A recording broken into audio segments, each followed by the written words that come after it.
ഇതെന്താ ഇവിടെ? എല്ലാം പറയാടോ. Today is a big day. കേട്ടാ ത്രില്ലടിക്കും. ഇതെന്താന്നറിയോ? കണ്ണാടി വെക്കാറായി. പിന്നെ കണ്ണാടി പൊടിയിടുന്നു. ഹായ്. ഹായ്. Hello anti.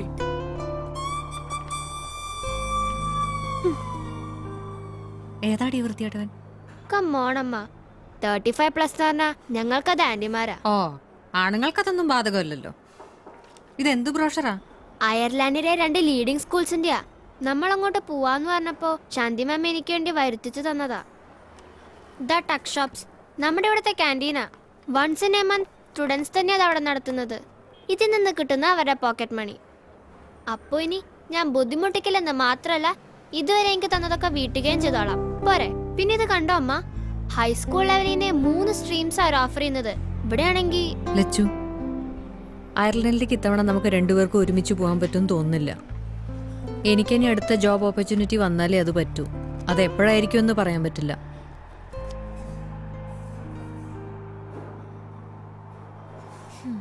ഇന്നത്തെ ഇന്റർവ്യൂവിൽ ഞാൻ ഫെയിലായി, ഏജ് ഓവറായി പോയതുകൊണ്ട്.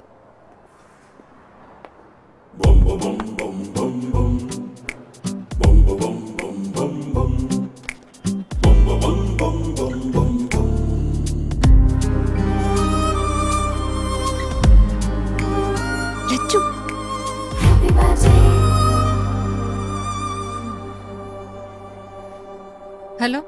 Yes ma'am. ഒന്ന് പാക്ക് ചെയ്തോളൂ. Okay ma'am.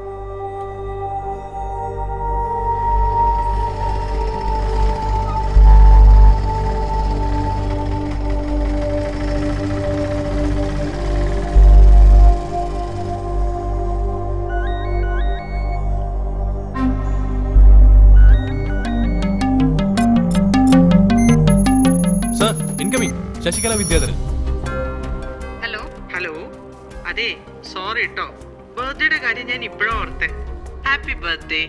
ഓ, എന്നിട്ട് താൻ പറയടോ. ഇന്ന് എന്റെയും birthday. Happy birthday. Thank you. Happy birthday sir. എന്തെങ്കിലും സ്പെഷ്യൽ പ്ലാൻ ചെയ്തിട്ടുണ്ടോ? പിള്ളേരാരും വിളിച്ചില്ലല്ലോ. ദോഷം പറയരുതല്ലോ ശശികലേ. ഇത്രയും നല്ലൊരു ബർത്ത്ഡേ എന്റെ ജീവിതത്തിൽ ഉണ്ടായിട്ട്. കാപ്രിക്കോണ കുഴി മടിയന്മാരായിരിക്കും. അല്ലടോ, താൻ പറഞ്ഞത് ഉക്രൈന്റെ സാമ്പത്തിക നയത്തെ പറ്റി പറയാൻ പറ്റാത്തോണ്ടാ ജോലി കിട്ടാതിരുന്നതെന്നല്ലേ? അതെ. പക്ഷെ റാണി ഇവിടെ പറഞ്ഞുകൊണ്ട് നടക്കുന്നത് തനിക്ക് പ്രായം കൂടി പോയതുകൊണ്ടാന്നാണല്ലോ. അവളുടെ ഏതോ ബന്ധത്തിലുള്ള ഒരു ചിറ്റപ്പന്റെ മോൻ ഇന്റർവ്യൂ ബോർഡിനൊപ്പം ഉണ്ടായിരുന്നു. 40 കഴിഞ്ഞവരെ ജോലിക്ക് എടുക്കാത്തോണ്ടാ തന്നെ പറഞ്ഞു വിട്ടതെന്ന്. 40 അവളുടെ.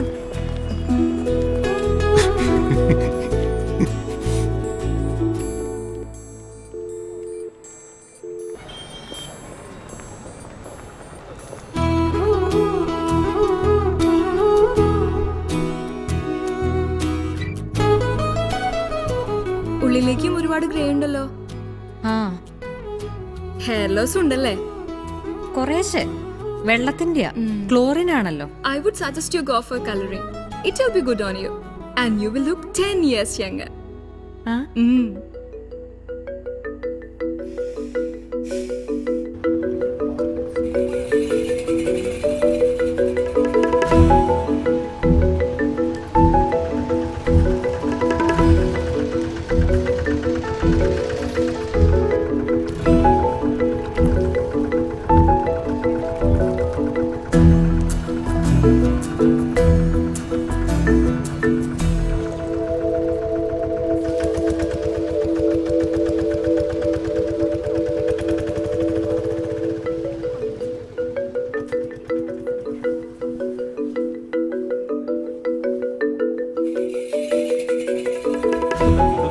കണ്ടില്ലെന്നടിച്ച് ജനിക്കാൻ പോകുന്ന കുഞ്ഞിന് വേണ്ടി ഞാനും എന്റെ അമ്മയും കോംപ്രമൈസ് ചെയ്യായിരുന്നു.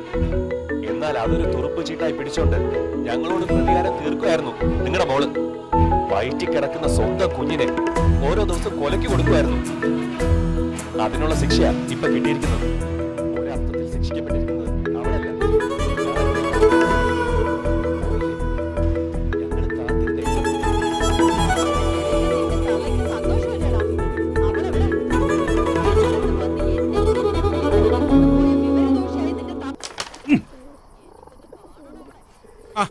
എന്തായി മോളെ അയർലൻഡ്? കൊറേ കാര്യങ്ങളിവിടെ ശരിയാവാനുണ്ട് സാറേ. ആ ഇതെപ്പോ വാങ്ങി? ഇന്ന് 675 രൂപ. ഓർമ്മ നിൽക്കാനത് നല്ലതാ. ആരോഗ്യ മാഗസിനിൽ ഉണ്ടായിരുന്നു. എന്റെ മോളെ എന്താ കൊതുക്. അതെ, ഇതൊക്കെ ഇങ്ങനെ വെറുതെ കിടക്കുന്നുണ്ട്. ഇതൊന്നും ആരും നോക്കാറില്ലേ? നോക്കണോന്നൊക്കെ വിചാരിച്ചു തുടങ്ങിയതാ സാറേ. പക്ഷെ എവിടെ സമയം. ലച്ചു വല്ലപ്പോഴും ഇത്തിരി വെള്ളമൊഴിച്ചാലായി. എന്നാലും ഇത്രയും പൈസ മുടക്കി ഉണ്ടാക്കി വെച്ചിട്ട് ഒന്ന് ശ്രദ്ധിച്ചാൽ ഇങ്ങോട്ടുള്ള പച്ചക്കറി എങ്ങനെ കിട്ടുമല്ലോ. ഓ, അതൊക്കെ ഇനിയിപ്പോ ഒന്നേന്ന് തുടങ്ങണ്ടേ സാറേ. സാറിന് കേക്ക് എടുക്കട്ടെ? വേണ്ട വേണ്ട. എന്നാ ഒരു ചായ എടുക്കട്ടെ? ചായക്കിനി പാല് ഒന്നും വേണ്ട. ഞാൻ വേണമെങ്കിൽ നാളെ തന്നെ കൃഷി ഓഫീസിൽ നിന്ന് ആരെങ്കിലും ഇങ്ങോട്ട് അയക്കാൻ പറയാം. എനിക്ക് അവിടെ 1-2 മോളെ ചെല്ലേ. മൃഗങ്ങൾ പോലും കാട്ടാത്ത ക്രൂരത സ്വന്തം കുഞ്ഞിനോട് കാട്ടിയ നിന്നെ പോലുള്ള നീരാളികളുടെ ഉപദേശം എന്റെ കുഞ്ഞിനെ എനിക്ക് നഷ്ടപ്പെടാൻ കാരണം വിഷു അറിഞ്ഞോ? മുന്നിൽ നിന്ന് അസഭ്യം വിളമ്പിയ കുട്ടി അയാളുടെ അല്ലെന്ന് അറിഞ്ഞോ? എങ്ങനെ? സാന്ദ്ര പറഞ്ഞോ? സാന്ദ്ര പത്മിനി അമ്മയോട് പറയുന്ന അയാൾ കേട്ടു. അയാൾ തൊട്ടടുത്ത മുറി നിപ്പുണ്ടായിരുന്നു. എന്നിട്ട് അറിഞ്ഞതായിട്ട് അയാൾ ഭാവിക്കുന്നേയില്ല. സാധാരണ പോലെ പെരുമാറുക. ഇതിന്റെ വോളിയൊന്ന് കുറയ്ക്കോ? നിങ്ങൾക്ക് രണ്ടർക്ക് മാത്രം കണ്ടാ പോരെ? മനുഷ്യനെ പഠിക്കാനും സമ്മതിക്കില്ല. വന്ന് കേറിയപ്പോ പോലെ നടന്നല്ലാണല്ലോ പെണ്ണ്. അല്ല ഇത് ഞാനൊന്ന് അവളോട് ചോദിക്കട്ടെ.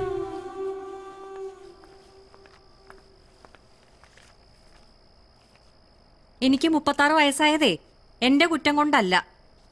ഈ കാലചക്രം എന്ന് പറയുന്നൊരു സാധനമുണ്ട്. അത് തിരിക്കുന്നതും ഞാനല്ല. അതുകൊണ്ട് അതിന്റെ പേരിൽ ഈ മുഖം വീർപ്പിക്കൽ മഹാമഹം നടത്തുന്നത് കൊണ്ട് ഒരു കാര്യമില്ല. കുറെ കൂടി ചെറുപ്പമുള്ള ഒരു അമ്മയെ തന്നൂടായിരുന്നു എന്ന് ദൈവത്തോട് ചോദിക്കുക. അല്ല, എനിക്ക് മനസ്സിലാവാഞ്ഞിട്ട് ചോദിക്കുക. ഈ അയർലൻഡ് എന്ന് പറയുന്ന സ്ഥലം കണ്ടുപിടിച്ചിട്ടേ ഇല്ലായിരുന്നെങ്കിൽ നീ എന്ത് ചെയ്തേനെ? അമ്മയ്ക്ക് മനസ്സിലാവില്ല. പതുക്കെ. ഒരു ഡ്രീമില്ലാതായി പോകുമ്പോഴെ സങ്കടം എന്തെങ്കിലും ഒരു ഡ്രീം ഉണ്ടായിട്ടുള്ളവർക്കേ മനസ്സിലാവൂ. സ്കൂളിലെയും കോളേജിലെയും എന്റെ ഓട്ടോഗ്രാഫ് ബുക്ക് എടുത്തോണ്ട് വരാം, വായിച്ചു നോക്ക്. ഭാവിയിലെ ബിസിനസ് ടൈക്കൂണിന് ഇന്നേ ആശംസകൾ. എഴുതിയിരിക്കുന്നത് ആരാന്നറിയോ? ബ്രിട്ടാനിയയുടെ ഇന്നത്തെ chief marketing officer Susan David, അന്നത്തെ എന്റെ ബെസ്റ്റ് ഫ്രണ്ട്. വേറെയും പറയാം. Don't forget me when you conquer the world. നാളത്തെ ഞങ്ങളുടെ അഭിമാനമാകാൻ പോകുന്ന ചങ്ങാതീ വിട.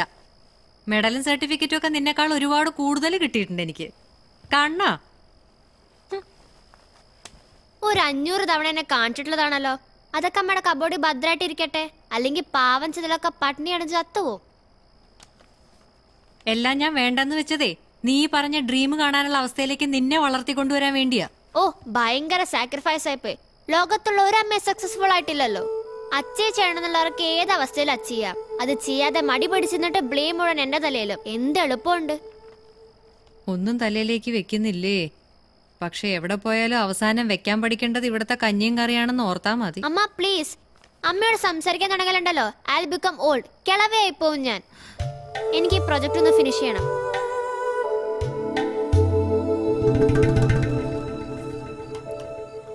ഓ, അത് അവൾ അപ്പോഴത്തെ ദേഷ്യത്തിനങ്ങ് പറഞ്ഞായിരിക്കും. എന്തോ നിനക്കവിടെ വെച്ചിട്ടുണ്ട്. അതെന്താ അങ്ങനെ ഒരു പുതുമ? എനിക്ക് വേണ്ട. ഞാൻ നല്ല 1-ാം തരം കേക്ക് കഴിച്ചു. ഇതെവിടുന്നാന്നറിയോ? നമ്മുടെ ടെറസീന്ന്. വെറുതെ ഇട്ടാൽ ഇതുപോലെ ഓരോന്ന് മനസ്സറിയാതെ ഇടയ്ക്കിടയ്ക്ക് അയച്ചു വരും. തുണി ഉണങ്ങിയത് എടുക്കാൻ പോയപ്പോ കണ്ടതാ. പൈസ മുടക്കിയാൽ എന്താ, മുതലാവുന്നുണ്ടല്ലോ. 20,000 രൂപ അല്ലേ? രാജീവന്റെ മുടിയെ പറ്റിയൊന്നും പറഞ്ഞില്ല. മുടിക്കെന്തു പറ്റി? ശ്രദ്ധിച്ചില്ല? ഇല്ല.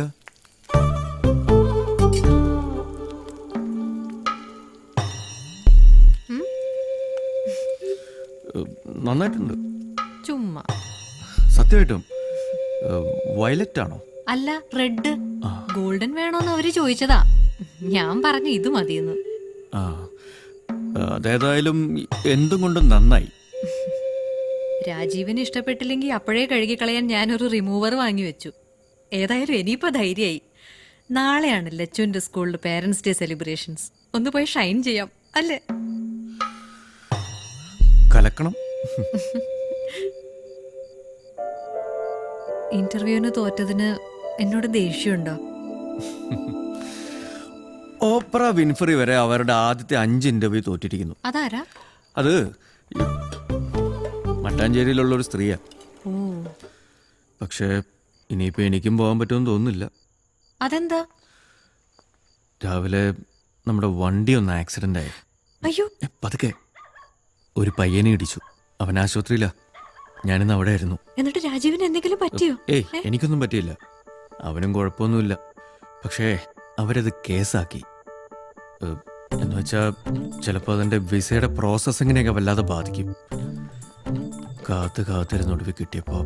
ഈ കേസ് എന്ന് പറയുമ്പോ അറസ്റ്റോ മറ്റോ? ഏയ്, ഒന്നുമില്ല. ഒരു ഫൈൻ അടിച്ചാൽ തീരാവുന്ന കേസേ ഉള്ളൂ. ഇൻഷുറൻസ് ഉള്ളതല്ലേ.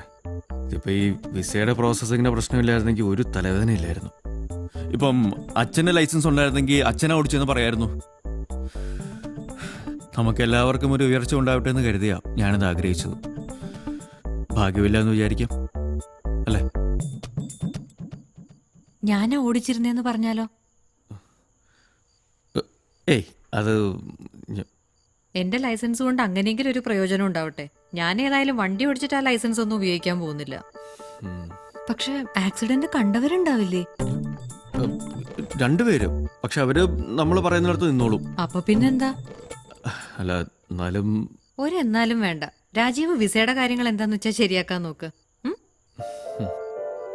ഞാനൊരു ഫോൺ ചെയ്തിട്ട് വരാം. വിനോദേ, ആ രാജീവ, അപ്പോൾ നമ്മൾ പറഞ്ഞ പോലെ തന്നെ ചെയ്യാല്ലേ? ഇല്ല, അവൾക്ക് പ്രോബ്ലം ഒന്നുമില്ല. വേറെ കുഴപ്പമൊന്നും ഉണ്ടാവരുത്. ആ ഉറപ്പ് വിനോദ് എനിക്ക് തരണം. ഞാൻ ലച്ചുമായിട്ട് വരാം. നാളെ തന്നെ ചെയ്യാം. Okay, good night. എന്താ ഇവിടെ നിൽക്കുന്നേ? അമ്മയായിരുന്നോ? എന്താ വിശേഷം? വിശേഷമൊന്നുമില്ല. ഹാപ്പി ബർത്ത്ഡേ പറയാൻ വിളിച്ചതാ. നല്ല മഞ്ഞുണ്ട്. ബാ.